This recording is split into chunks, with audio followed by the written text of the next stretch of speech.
মত বিনিময় সভা পরবর্তীতে আমরা যে সকল বিষয় নিয়ে আলোচনা করা হয়েছে এটা আমি খুব সংক্ষেপে মিডিয়াতে অবহিত করছি। বর্তমান পরিস্থিতি নিয়ে সকল ছাত্র সংগঠনের মূলত মত বিনিময় ছিল যে দেশের বিরাজমান পরিস্থিতি অস্থিতিশীল এবং এই অস্থিতিশীল পরিবেশ সৃষ্টি করার জন্য আওয়ামী লীগ থেকে শুরু করে বিভিন্ন আওয়ামী লীগের অঙ্গ সংগঠন ইভেন আমরা দেখতে পাচ্ছি এখন বর্তমানে ইসকন সহ উগ্র বিভিন্ন সংগঠন অস্থিতিশীল পরিবেশ সৃষ্টি করে যাচ্ছে।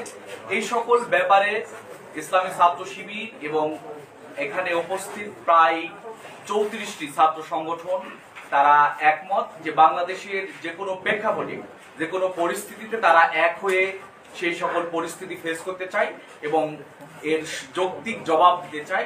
যেন যে গণ অভ্যুত্থান বা বিপ্লব যে ঘটেছে সেই বিপ্লবকে কেউ যদি প্রতিহত করতে চায় সেই বিপ্লব প্রতিহত করার ষড়যন্ত্রের বিরুদ্ধে ছাত্র জনতা যেভাবে বিপ্লব সংগঠিত করেছে একইভাবে এখন এসে সেই ছাত্র সংগঠনগুলা ছাত্র জনতা সকলকে নিয়েই মাঠে ভূমিকা রাখতে চাই।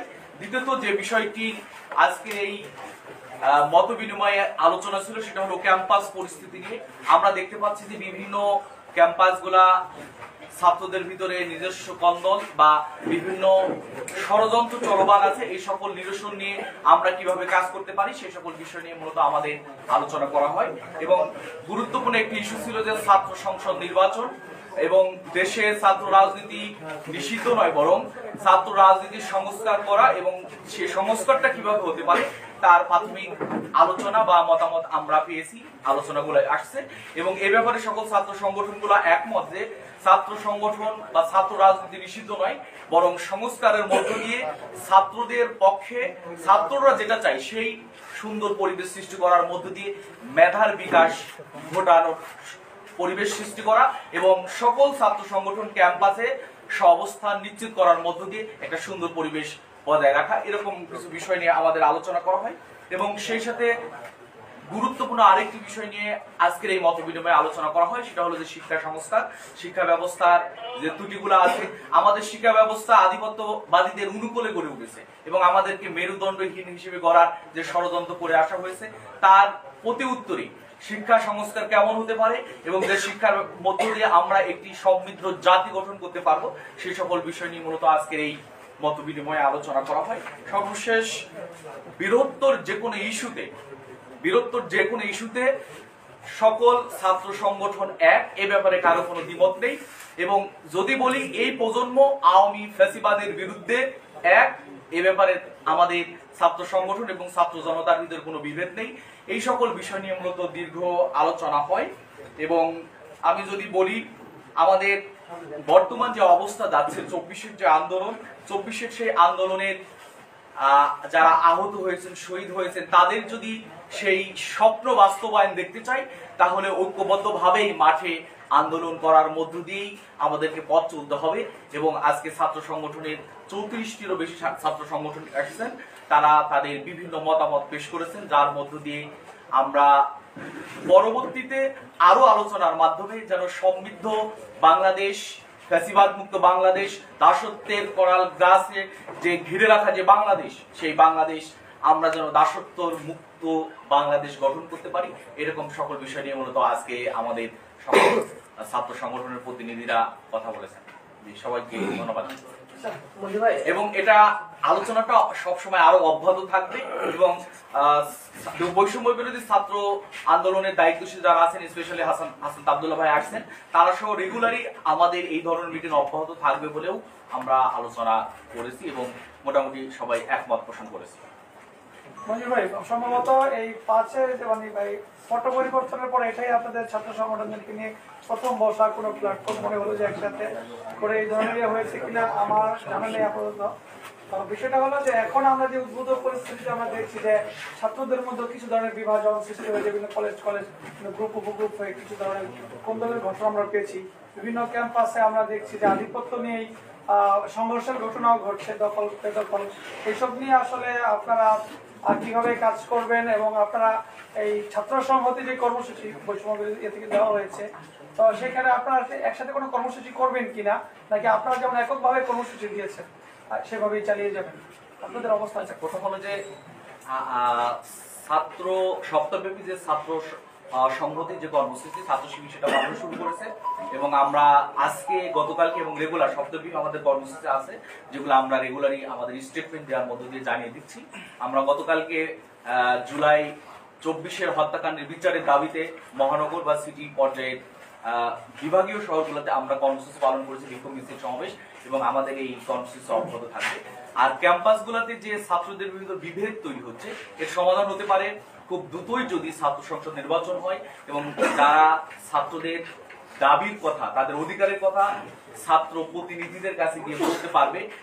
এটা যদি আমরা কার্যকর করতে পারি সকল ছাত্র সংগঠনের ঐক্যবদ্ধ প্রচেষ্টার মাধ্যমে, তাহলে এই ধরনের সমস্যা থাকবে না বলে আমরা বিশ্বাস করি। নিঃসন্দেহে এর ভিতরে ইন্ধন আছে এবং আমার কাছে মনে হয় যে ক্যাম্পাসগুলোতে সংঘাত হচ্ছে সেই সংঘাতে আমি প্রথমত মনে করি যে এটা সুষ্ঠু তদন্ত হওয়া উচিত এবং সরকারও এখানে কার্যকর ভূমিকা রাখে নাই বলে এটা প্রমাণিত হয়েছে অন্তর্বর্তীকালীন সরকার এবং বিভিন্ন মহল বিভিন্ন জায়গা স্পেশালি ফ্যাসিবাদের দোসররা এখনো দেশ থেকে যায় নাই, তাদের দোসরদের নগ্ন হস্তক্ষেপ আছেই। তারা তো নিঃসন্দেহে তারা এই ধরনের ক্যাম্পাসগুলোতে অস্থিতিশীল পরিবেশ সৃষ্টির জন্য প্রচেষ্টা চালিয়ে যাচ্ছে। মঞ্জুর ভাই, একটা বিষয় হলো যে 34টি ছাত্র সংগঠনের প্রতিনিধি আজকে আপনাদের সাথে জয়েন করছে, তো সেক্ষেত্রে ছাত্র বৃহৎ একটা সংগঠন, তারা কি ইনভাইটেশন পেয়েছে কিনা বা তারা আমরা বাংলাদেশের ম্যাক্সিমাম সকল ছাত্র দল সহ সকল সংগঠনকে ইনভাইট করছি, আমরা সবাইকে দাওয়াত দিয়েছি, অনেক ছাত্র সংগঠনে আসছে। কিন্তু ছাত্র দলের বিষয়টা আপনারা কিভাবে দেখছেন? আজকে তাদের প্রতিনিধিত্ব আমরা কাউকে দেখছি না, কারণ হয়তো তাদের নিজস্ব কোনো ব্যস্ততা বা তাদের কোনো সাংগঠনিক কার্যক্রমের ব্যস্ত থাকার কারণে হয়তো উপস্থিত হতে পারে নাই। তবে তাদের সাথে আমাদের ব্যক্তিগত যোগাযোগটা খুবই চমৎকার এবং আমরা আমাদের বিভিন্ন মিটিংগুলোতে তাদেরকে রেগুলারলি ইনভাইট করে থাকি। সংখ্যা যদি বলা যায় কতটা হচ্ছে সংগঠন আছে আপনাদের? আচ্ছা, এটা আমরা বলেছি এখানে 34টি ছাত্র সংগঠন সহ কিছু কালচারাল সামাজিক সংগঠন সহ 34টি সংগঠন আসছে। আচ্ছা মঞ্জুর ভাই, যে বিষয়টা আমরা দেখলাম যে মাহবুবুর রহমান কলেজের শিক্ষার্থীরা প্রথম দিন হামলা করে প্রায় 3টা প্রতিষ্ঠান ভাঙচুর করে, পরবর্তীতে একটা রিভেন্স নেওয়ার জন্য সময় নিয়ে মানে একটা প্রতিশোধ নিবে এটা সরাসরি লিখে বল প্রয়োগের মাধ্যমে তারা কিন্তু পরবর্তী 12 ঘন্টার মধ্যে হামলা চালায় এবং এই দুইটা ঘটনায় প্রায় বলা যায় 100 কোটির মতো মানে টাকা হয়েছে, ক্ষতি হয়েছে।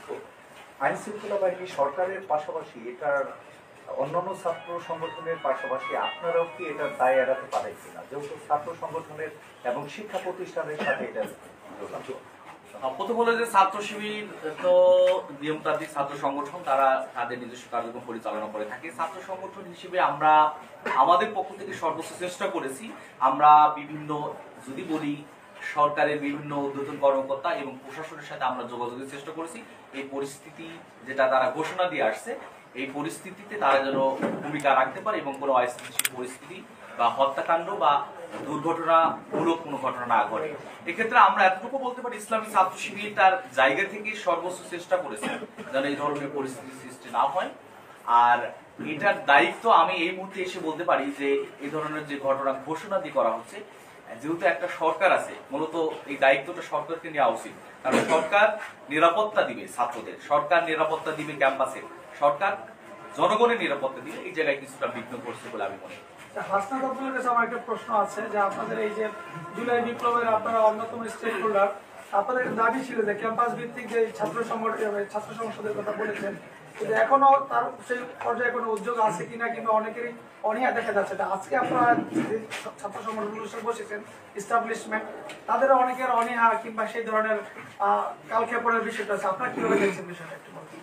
আপনারা জানেন যে আমাদের জাতীয় ছাত্র সংহতি সপ্তাহ চলছে, তো আজকে আমাদের ছাত্র শিবির বন্ধু প্রতিম ছাত্র সংগঠনকে সবাইকে আহ্বান করেছে।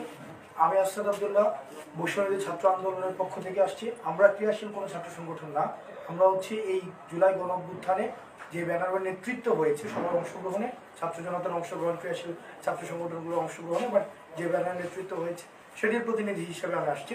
তো আজকে আলোচনার মধ্যে আমি এই বিষয়টি বলেছি যে আমরা যে আমাদের জায়গায় বলেছি যে ক্যাম্পাসে যেই ছাত্রলীগীয় যে ছাত্র রাজনীতি, যে ভয়ের যে ছাত্র রাজনীতি, যেখানে সিট দখল যেখানে হচ্ছে চাঁদাবাজি, টেন্ডারবাজি, ক্যান্টিনে ফাও খাওয়া এবং যেটি ছাত্র আপনার মতো শিক্ষার্থীকে সেখানে পিটিয়ে পিটিয়ে নির্যাতন করে মেরে ফেলা, এই ধরনের ছাত্র রাজনীতি, লেজুর ভিত্তিক ছাত্র রাজনীতি, যেই ছাত্র রাজনীতি শুধুমাত্র মাদার টিমের পারপাস সার্ভ করে, যে ছাত্র রাজনীতি শিক্ষার্থীদের প্রতিনিধি হয়ে কথা বলে না, তারা তাকিয়ে থাকে যে মাদার পার্টিকে নির্দেশনা দিবে এবং সেই নির্দেশনা ক্যাম্পাসে বাস্তবায়ন করে। ক্যাম্পাস কি হচ্ছে, তাদের মূল দায়িত্ব হচ্ছে ক্যাম্পাসকে নিয়ন্ত্রণ করা। ঢাকা বিশ্ববিদ্যালয় সহ বাংলাদেশের পাবলিক বিশ্ববিদ্যালয় সহ শিক্ষা প্রতিষ্ঠানগুলোকে নিয়ন্ত্রণ করে সরকারি দলের সেখানে ত্রাসের রাজত্ব কায়েম করার ম্যান্ডেট নিয়ে যারা যেই ধরনের ছাত্র রাজনৈতিক বর্তমানে যে রূপরেখাটি রয়েছে সেটির সাথে আমরা কেউ একমত না। এ বিষয়ে আজকে আমাদের আলোচনা হয়েছে। তাহলে সেখানে কোন ধরনের রাজনীতি থাকবে? বিভিন্ন সময় বলা হয় যে বৈষম্য বিরোধী ছাত্র আন্দোলন যে ছাত্র রাজনীতির সেটা বিরাজনীতিকরণের দিকে যাচ্ছে, বিষয়টি এমন না, বরং আমাদের যে অতীতের যে ছাত্র রাজনীতিটি রয়েছে, যেটি ছাত্রলীগ এবং বিভিন্ন সময় সরকারি দলীয় বিভিন্ন ছাত্র সংগঠন ইন্ট্রোডিউস করেছে, আমরা সেই ছাত্র রাজনীতির বিপক্ষে। বরং শিক্ষার্থীদের প্রতিনিধিত্বমূলক, যেখানে শিক্ষার্থীদের প্রতিনিধি করবে ছাত্র সংসদের মধ্য দিয়ে, আমরা সেই ধরনের ছাত্র রাজনীতি চাই। এবং আজকে একটি আলোচনা এসছে যে শিক্ষকদের এক ধরনের যে একটি যে আবার মাদার পার্টিকে সার্ভ করার এক ধরনের রাজনীতি রয়েছে, আমরা সেটির দিক থেকেও আমরা হচ্ছে নিস্তার চাই। আমরা চাই ক্যাম্পাসগুলোতে ছাত্ররা স্বাধীনভাবে মতামত প্রকাশ করতে পারবে। সেখানে ভিন্ন মত প্রকাশ করলে তাকে শাহবাগ থানায় গিয়ে তুলে দিয়ে আসবে, প্রক্টর সহ স্পোর্ট দিয়ে তুলে দিয়ে আসবে, সেই ধরনের ছাত্র রাজনীতি আমরা চাই না। বরং সেখানে ছাত্র সংসদগুলোকে দ্রুততম সময়ের মধ্যে অ্যানাবেল করতে হবে। এবং আপনারা দেখতে পেয়েছেন যে নিকট সময়ে ক্যাম্পাসগুলোতে বিভিন্ন অস্থিতিশীলতা দেখা যাচ্ছে, ছাত্রদের মধ্যে এক ধরনের কলহ সৃষ্টি হচ্ছে। সেটিকে কিন্তু আমরা অতীতের যেই শিক্ষা পদ্ধতি ছিল সেই শিক্ষা পদ্ধতির একটি প্রতিফলন দেখতে পাচ্ছি, যেখানে মূল্যবোধ বিবর্জিত একটি শিক্ষা পদ্ধতি ছিল, সেই শিক্ষা পদ্ধতির এখন আপনারা প্রতিফলন দেখতে পাচ্ছেন। সেটিকে নিয়ন্ত্রণের জন্য আমরা মনে করি ছাত্র সংসদ একটি একটি হচ্ছে ফলপ্রসূ সমাধান হতে পারে, যেটির মধ্য দিয়ে সেখানে শিক্ষার্থীদের সমাধান বা শিক্ষার্থীদের জিজ্ঞাসা, শিক্ষার্থীদের চাওয়া তারা ছাত্র নেতৃত্বের মধ্য দিয়ে তারা প্রশাসনকে উপস্থাপন করতে পারবে। এই বিষয়গুলো নিয়ে আজকে আলোচনা হয়েছে। অন্য ক্রিয়াশীল সংগঠনগুলো কি চায় কিনা? আজকে 34টি শিক্ষা আজকে ক্রিয়াশীল ছাত্র সংগঠন ছিল যারা ফেসিবাদ বিরোধী আন্দোলনে সামনে থেকে নেতৃত্ব দিয়েছে, অংশগ্রহণ ছিল। আমাদের আলোচনা আজকে প্রাথমিকভাবে আলোচনা হয়েছে। আমরা হচ্ছে আলোচনাটি চলমান, আলোচনাটি চলমান। আমাদের 25 নভেম্বর একটি প্রাথমিক আলোচনা হয়েছে, তারও আগে টিএসসি তে আলোচনা হয়েছে, আজকেও আলোচনা হয়েছে। আমাদের মঙ্গলবারে বৈষম্য বিরোধী ছাত্র আন্দোলন আমরা জানিয়েছি যে মঙ্গলবারে আবার সব ধরনের ক্রিয়াশীল ছাত্র সংগঠনগুলো নিয়ে বসবো এবং ভবিষ্যতে যে ছাত্র রাজনীতি যে রূপরেখাটি সেটি কেমন হতে পারে, সেটি কিভাবে শিক্ষার্থী বান্ধব হবে, সেটি কিভাবে আর ছাত্রলীগীয় যে ভয়ের যে রাজনীতি সেই রাজনীতি আর থাকবে না, কিভাবে ছাত্র প্রতিনিধিত্বমূলক হতে পারে, সেগুলো নিয়ে আমরা কথা বলবো। আলোচনা চলমান থাকছে। আমার একটা প্রশ্ন আছে, সেটা হলো যে আমরা দেখেছি যে মোল্লা কলেজে যখন হামলা করা হয় দুপক্ষের যখন দীর্ঘ সময় তারা ডাক ডোল পিটিয়ে দীর্ঘ 2 ঘন্টা সময় পর কিন্তু এখান থেকে সেই মোল্লা কলেজে গেছে নেতাবাড়ি এলাকায়। সেক্ষেত্রে আমরা দেখেছি যে সেখানে কোনো আইন শৃঙ্খলা রক্ষাকারী বাহিনীর সদস্য ছিল না। কেন ছিল না? আপনারা যেহেতু একটি বিপ্লবের পরে কিন্তু আপনারা নেতৃত্ব দিয়েছেন, সেই জায়গা থেকে আপনাদের কোনো ভূমিকা ছিল কিনা এই যে শিক্ষার্থীদের রোধ করার ক্ষেত্রে, এই ধরনের ধ্বংসযজ্ঞ চালানো থেকে রোধ করার ক্ষেত্রে আপনাদের ভূমিকাটা কি ছিল, যেহেতু আপনারা ছাত্রদের বড় একটা প্রতিনিধিত্ব এর আগে স্বল্প সময় করেছেন? আমি একটু যোগ করি, আসলে সমসাময়িক বিভিন্ন ইস্যুতে অন্তর্বর্তী সরকার কি কিছুটা ব্যর্থতার পরিচয় দিচ্ছে কিনা বা সরকার কি সঠিক পথে আছে কিনা, এটা দেখুন, আমরা হচ্ছে প্রথম দিনই বলেছি যে এই যে ছাত্ররা অন্তত 2 দিন আগে ঘোষণা দিয়ে হচ্ছে যে কনফ্লিক্ট ক্রিয়েট করেছে, সেটি নিয়ন্ত্রণ করার ক্ষেত্রে সেটি হচ্ছে complete failure of the intelligence.